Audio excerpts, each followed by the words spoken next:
Hey, welcome to this episode. In this video we'll be painting a concept art environment loosely based on Frank Herbert's DUNE universe, and we'll start with a very simple black and white sketch and move on to the final piece. By the end of the video we'll also look at the comparison between the thumbnail sketch and the finished illustration. My name is Victor, I'm a concept artist and illustrator for film and games, and I really hope you guys will enjoy this video and find it helpful. Alright, let's start!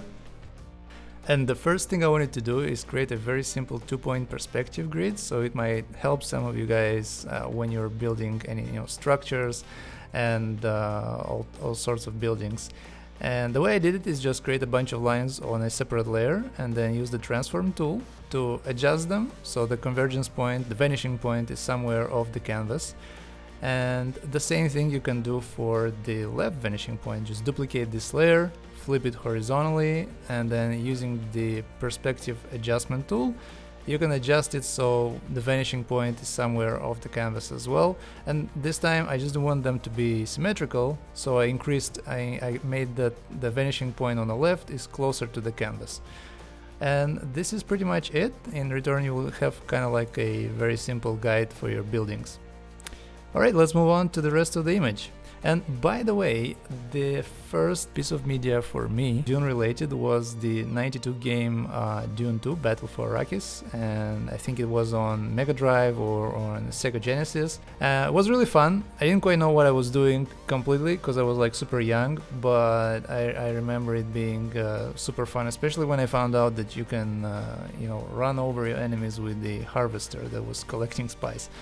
That was cool. Alright, so now that you have your grid, you can move on with your sketch. And I had in mind a sort of a scenario where we see the Fremen, the people that were living on Arrakis, kind of like absorbing how slowly but surely their planet is taken over by all those huge facilities, buildings that Harkonnens or whoever else were building to extract the spice. And this is basically one of the many approaches you can take on how to generate ideas. This one is pretty straightforward. I just take a simple round brush and on a couple of layers I'm placing my values, pushing and pulling forms, proportions, try to see the story fits and so on. And basically the buildings and everything is all aligned according to that perspective grid that I did earlier on. So I was also intending to show that the building is in construction and maybe it's in the process and all those paneling, it's still not complete. Maybe we'll see, patches of areas where there's nothing, nothing built yet. Right now I'm adding some smaller details, just like to indicate for myself for the future that maybe I could place some crafts, some flying ships somewhere, maybe construction ships helping to finish the building. And also you can see that sometimes I'm showing you guys the camera of how zoomed out I work at this stage, because it's important to really see the whole thumbnail size.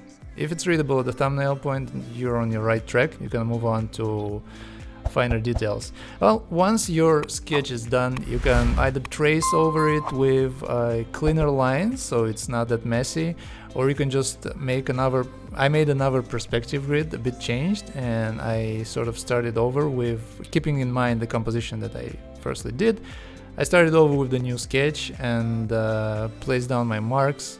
Everything pretty much is the same, just slightly changed in terms of proportions.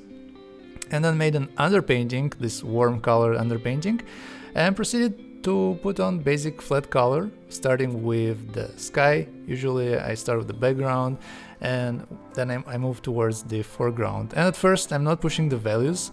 You can see that I'm keeping everything sort of restrained, sort of kind of still looks flat, because I'm just trying out values, seeing what works, what doesn't, gradually maybe adding more contrast, but I'm trying not to do it at first just because I don't want to end up left with very drastic dark values for the foreground or for focal areas. It always happens if you sort of push your values right in the beginning.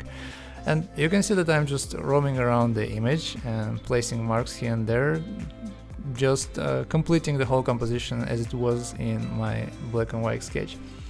Now I'm adding some lighter values for the light scenario. I'm trying to establish where the sun is hitting, sort of like, or whatever star is hitting the Arrakis, sort of from the upper left corner. And slowly but surely I'm pushing the values. You can see now it became a bit darker. I'm pushing the values so that create a bit more contrast, a bit more volume. And by the way, don't forget there's a free link in the description with some of my most used brushes. And also, if you want to learn more, you can see the full process video with more commentary on the Patreon page. Also get access to the high-res image, original PSD, and more brushes. Link is in the description.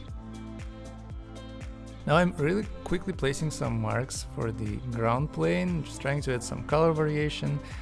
I then will place this reddish color from the spice, right, because it was colored with a darker, sort of more intense red. Move on to different areas and kind of sort of imbue different values and details. For example, on the left here, on the plane that is facing down, I've added this sort of warmer hue, just because I think the light from the ground will bounce onto the planes that are facing down. So that's why you can see I added this orange tone as well. Working a little bit on the sky, on the clouds, trying to sort of make them a little bit stylized. I don't want to by any means create realistic looking clouds. I'm really going for a bit of a traditional sort of look and slightly stylized. And here is a way you can quickly add details. I'm basically sort of like creating a pattern in an orthographic view, right, flat, and then I'm just duplicating them, and only afterwards I can arrange them with the transform tool. So it's a very easy recipe you can use if you want to add like different grids and repetitive stuff that is, you know, it's going to be a pain if you try to paint it in perspective. This way you can make it flat, very simple, and then you can adjust it later on. So this way I'm adding some details for the areas that I think that might be under construction, and the same way I'm proceeding with other parts of the building, sort of adding a little bit of grids. And now I'm just doing those pointy thingies that I've sort of thought might work. Maybe they have an affinity for really spiky fences, and I'm continuing with the details. You have to keep in mind that especially these are like big structures, and they're probably constructed from various panels and smaller details. So in order to give that feeling of a massive building that you are seeing from afar, you might want to add those kind of paneling works and smaller details, separations, grids, stuff like that, that indicates that the size of this object is big, because it's constructed out of smaller details. I'm also adding a little bit of atmosphere, this orange sort of like very transparent layer.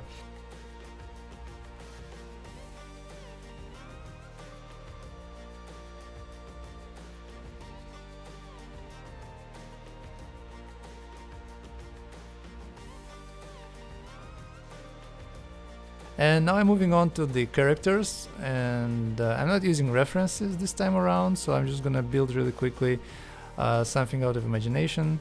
I'm just loosely basing them on the design from the latest movie that we saw, Dune. I'm adding like a bunch of pockets, a bunch of straps and stuff like that for those suits.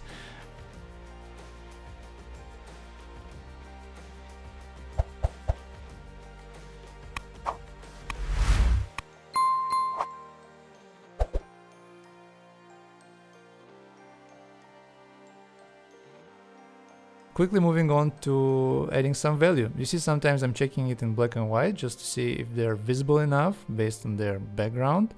And starting with one value, then I'm going to add maybe shadows. As you can see, I've done that, and moving on to the third value, maybe some highlights, maybe some areas of where the light hits, and so on. I'm still trying to keep things really loose. It's really just a stylistic choice, and that's how I'm gonna work on the characters overall. And then I'm just gonna go around the whole image and try to figure out areas that need details, some polishing, and things like that.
Alright, let's have a quick look at the difference between the black and white sketch and the final result we achieved.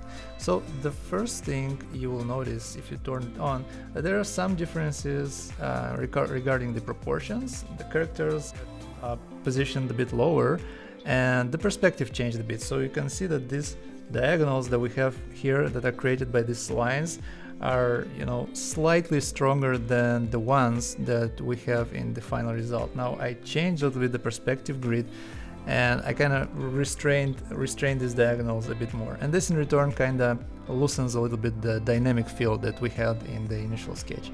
And since the characters are placed a bit higher, you guys can kind of see that they're almost at the same level as this wall that we highlighted with light from the left, and this way the building also doesn't feel that much towering over our characters as it does in the initial sketch. And also here the building kind of feels a bit closer to the camera. But in the final result we kind of added this indication of the size of the people closer to it. And also in terms of values we kind of kept it quite close. If we're gonna turn this to black and white, you can see that the accents and the value matrix is pretty much the same.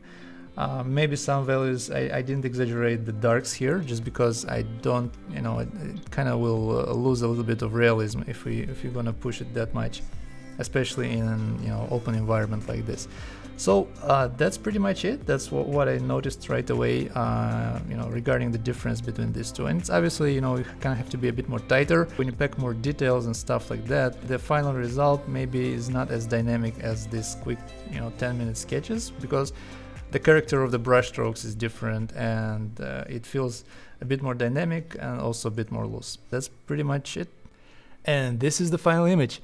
Thank you so much for watching. I hope you guys enjoyed it and found it helpful. If you did, please consider liking and subscribing. It helps a lot.